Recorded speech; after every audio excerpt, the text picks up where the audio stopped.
Okay, so tonight's Saturday evening chat is actually divided up into two segments. Segment one, I'm going to talk about specific but very simple ways to save or keep some extra money. I know everyone appreciates that.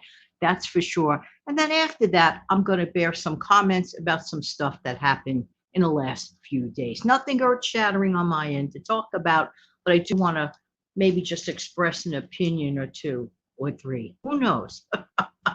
Let's get started with the 8 you can do it ways to savings. Number one, get as many things that you can in your life for either zero or very little cost. I'm going to give you a huge example. Furnishing a room, furnishing an apartment, furnishing any space costs money. And if you're kind of sort of on the broke side, that could take a big chunk out of a very expensive time where you're fronting a couple of months up for your rent, the extra with the security deposits and all this and all that. Try to find ways, like if you have friends or family that are more than willing to give up their little tattered chair that still is functional, you could always fix the tattering. You could throw a slipcover over it on the cheap. So obtain as many free things as you can, for example, to furnish your home or apartment. That is a huge savings. If you could come up with another idea for a saving or for free, or if, let's say, mom and dad offer you to come over a couple nights a week, for example, for a freebie dinner, heck, you get to see your parents and you get a free meal. It all adds up. I am darn serious about that. Every little bit adds up. And the sooner that people understand that concept, that little things grow into big things and every little bit helps, the better off everybody will be. All right, very, very good. Clean up or clear up any debts, whether they're small, whether they're large.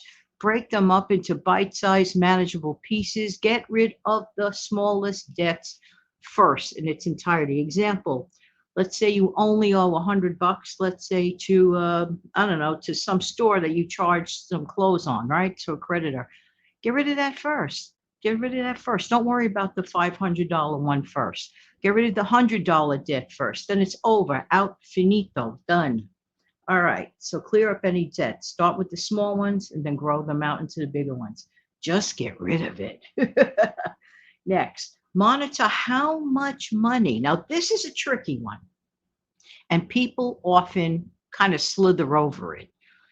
Count how much money do you spend a week at a convenience store or a lottery store, or some folks call them a bodega, some folks call them grocery store, even the mom and pop style stores, those little ones, those cute little stores. And they're great and they're handy and we love them. But do we actually monitor how much we spend in them? For example, we may be very good at monitoring how much we spend at the big box store or the big grocery store. You can see where I'm going with that.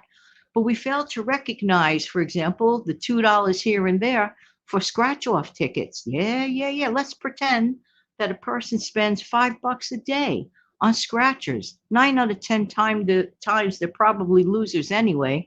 I'm not telling anybody what to do, but I'm just suggesting that you might want to add up if you spend like extra money in those places. It all counts. $5, for example, times 31 days out of the month, that's over $150 a month just to support the lottery tickets that, well, many of them end up in what? The garbage can. That is literally, in my opinion, no, not opinion, fact. That is literally money taking cash and throwing it in the trash. No. One needs to monitor that. Okay. If you could do it, you could do it. But a lot of people that really can't do it, and that 150 a month could go to the groceries. Am I right or am I right? I know I'm right. Don't be a slave to fad shopping for clothing. This is a big mistake. Yes, people want to look nice. People want to look great. I get it. We all want to look a little nice, all right? But does it have to cost like a brand new outfit every couple of weeks? Add up. How much are you spending like every month, every week, every year on clothing? This all adds up. And that's another thing. And I'm going to delve into this further in the future. People don't add up things by the year. That's its own show. And I'm going to talk about that in the future show. All right, so let's continue on. So don't be latched on to concerns about constantly keeping up to date with clothing. That's silly, in my opinion. Next, begin your Christmas Club money funding for 2024 right now. You want to know what I heard? I heard something really, really disturbing. Got a cough. Excuse me. I heard something very, very disturbing. Can you imagine this? We are entering season 24, 24 before you know it, holiday shopping season in a couple of months. Okay. In the retail world, that couple of months begins September 1st on their end. And in our end, some people start shopping in October, November. All right. Are you aware that some people on their credit cards are still paying off debt from Christmas shopping holiday season 022? I kid you not. I kid you not. It was on a business report. My friend Debbie reported it on one of her shows. Don't forget to check out the How Debbie Saves channel. Let her know that Jan sent you. Listen to me. I'm telling you. Oh, 22. We're entering the old 24 season. To me, this is unthinkable. Unthinkable to be straddled down with a debt, with a concern from 022. No, no, no. Let's avoid all that. Put a little bit away, make a name it and claim it fund. Call it Christmas, call it holiday, call it gift giving, call it whatever you want to call it. Okay. But call it something. Okay. Make a name it and claim it fund. You get to claim it when you hit your goal, right? So instead of you having to use your credit card and living with that till St. Patrick's Day or beyond, see where I'm going with that? No, no, no. You want to pay for it, done. And I tell this story every single year. And this is one of the earliest times of the year I'm mentioning it. I'm going to say it. January still comes. All these people get caught up with the sounds, the bright lights, the music, and the feeling of that lovely period of time, which honestly, I savor every drop of the holiday season. I literally start decorating for Christmas right after Halloween. I put on my holiday season music on November 1 because it plays on the TV right after holidays. You could ask Steve Young, 74. He knows every year I can't wait to get the holiday music on. I just do. I love it. But that's me. But I don't go around spending like a maniac because I will have already had my fund, my name it and claim it ready. I cap it off at a certain number. And I also trim the list for people that, well, I don't really know them too well or see them often. I can't buy the whole world a gift. I wish I could. So I send everyone my heart, my soul, and my love. But you see where I'm going with this. So get prepared. Please don't let me hear any more stories like in a few months that people are still paying off 022. That breaks my heart. That's horrible in my opinion. I'm just saying I just don't want to do that. I wouldn't want to do that. Pay for everything with your debit card too. Get it over with. All right. Start or continue to build your stockpile because stockpiling now means money saved later. Yeah, if you haven't already started your stockpile, I encourage you to do so now. But Jan, I'm a very low income. How can I start a stockpile? I don't care if you get 1 or 2 cans a week. I don't care if you get 4 cans a month or 4 boxes of macaroni and cheese. Just get the items, put them away. There may be a time that your low income might even be lower. And at the rate things are going, and if people make wrong, silly decisions, which I'll get into momentarily, yeah, I'm just saying. I'm just saying. So begin your stockpile if you haven't done so. There's so many beautiful channels on here that really get into it and tell you, exactly what to do. And the next one, have lots of fun. You can have all the fun you want in life. Doesn't mean it has to cost you money. See, some people equivocate money and fun. Excuse me. Excuse me, spending money and having fun. Wee, I spent a lot of money. Wee, that means I'm having fun. I'd rather have fun and not have to spend the money. Why do I have to spend the money on fun? I could find inexpensive ways to have fun. And I will tell you one that I love to do every so often. And once the weather gets a little chilly, this is what I like to do. I love the idea of having some friends and family over to play cards. A deck of cards costs how much? Like a couple of bucks. We could play fun games, simple poker games, nothing earth shattering, just little fun games. But I don't play for money. We don't play for money. What we play for, and we do the same concept with the bingo game that I have. What we play for instead are pantry items. The little prizes are pantry items. Everybody that comes, they don't pay an admission, of course not. But if they want to have fun, they could bring a pantry item like a box of macaroni and cheese or a can of their favorite beans. You see where I'm going with this? Or some hummus, fresh hummus, whatever it is. And everybody brings a so-called prize to contribute. So we play these games, and every game somebody wins a prize. Then if you do the bingo one, you could have like a jackpot prize. Like for example, I might decide to get one of those big Stouffer frozen lasagnas. That's a big old jackpot prize. And just think, a family does not have to cook one night. So there are ways and there are ways. Put up a pot of coffee or put out some lemonade and some cookies or biscuits, and you got yourself a fun night. Laughter, fun, silliness does not have to cost a lot of money. And I don't even have to spend money on gas because if my friends or family coming to me, I don't have to travel. I'm just saying, these are just things to consider. Get creative.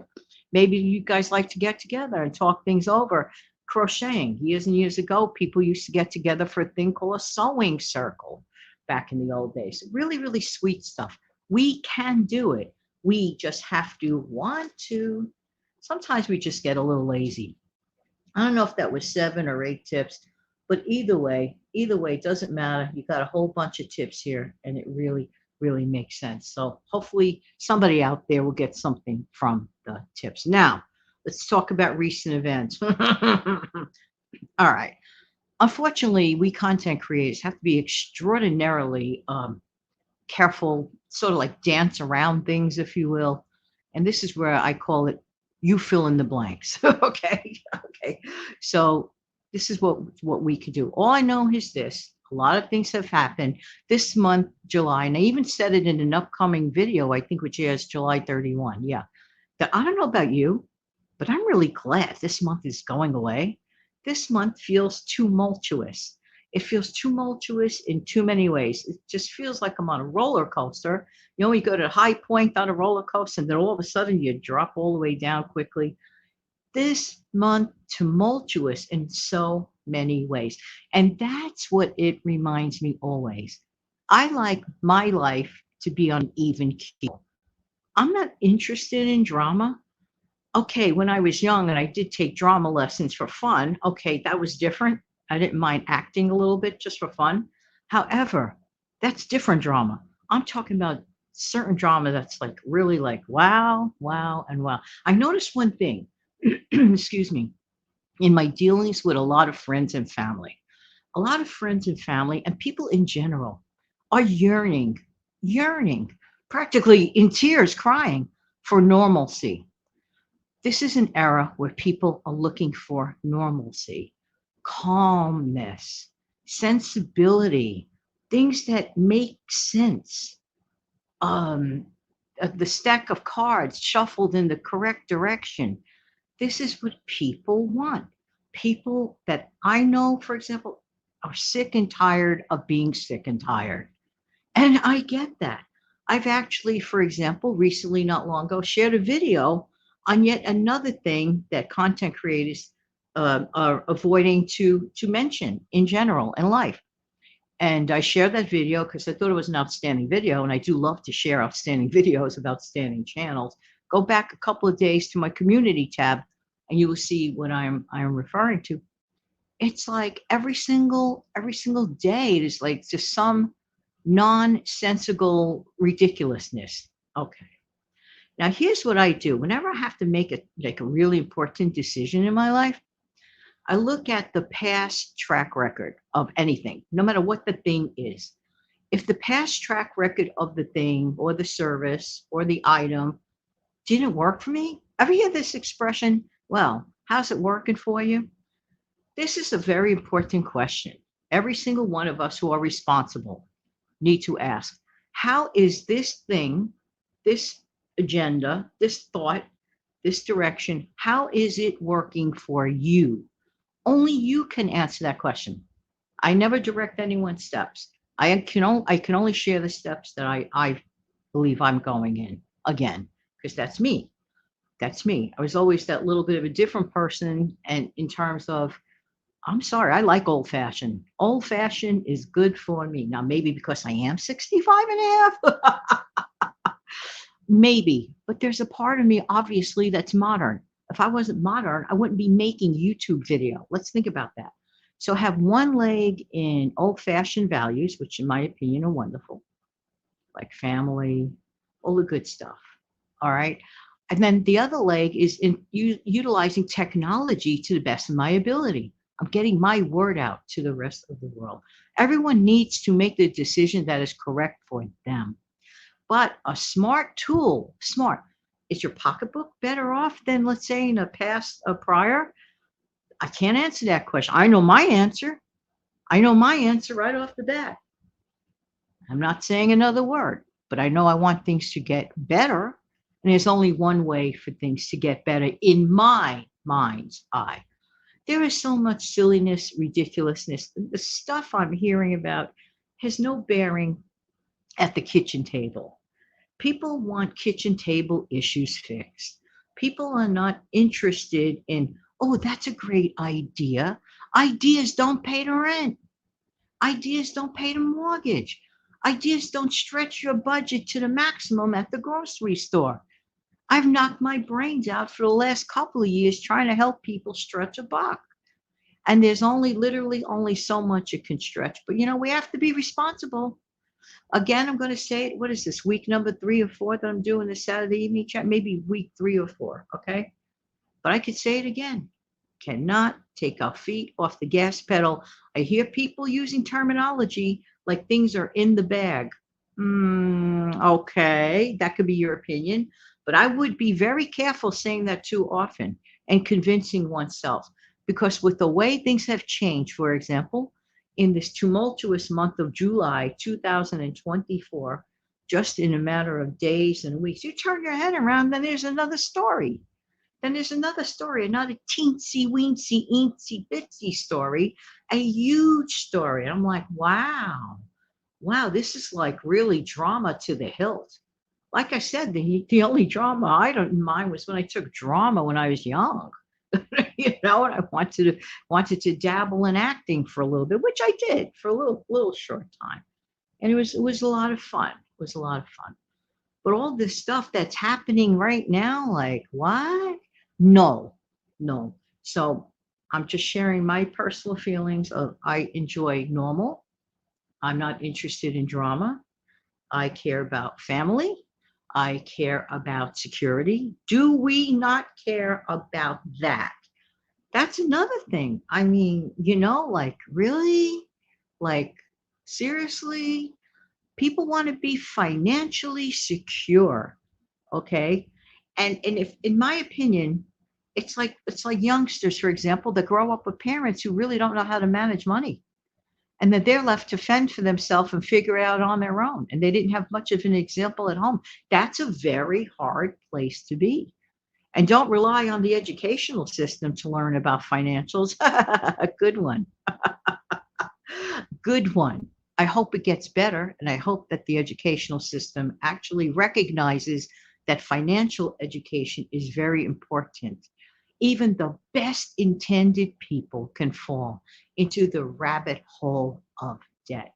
This is why the most consequential things are going to be happening. But we have to think. And not only that, we have to do. When I was a child, I had a book. You probably had it too growing up if you're in my age bracket. And basically, the book was called, the name slightly varied from different companies, but basically, the book was called A Think and Do book. A Think and Do. It gave you things to think about, and it gave you exercises to do. A Think and Do book. Everything rolled into one. If I'm not mistaken, it's a soft covered workbook. Okay. And I remember it as a child. I don't think it was around when I was a teacher, but when I was a child, I learned a lot from my Think and Do book. Well, guess what? We are approaching a time where we not only have to think, but we have to do.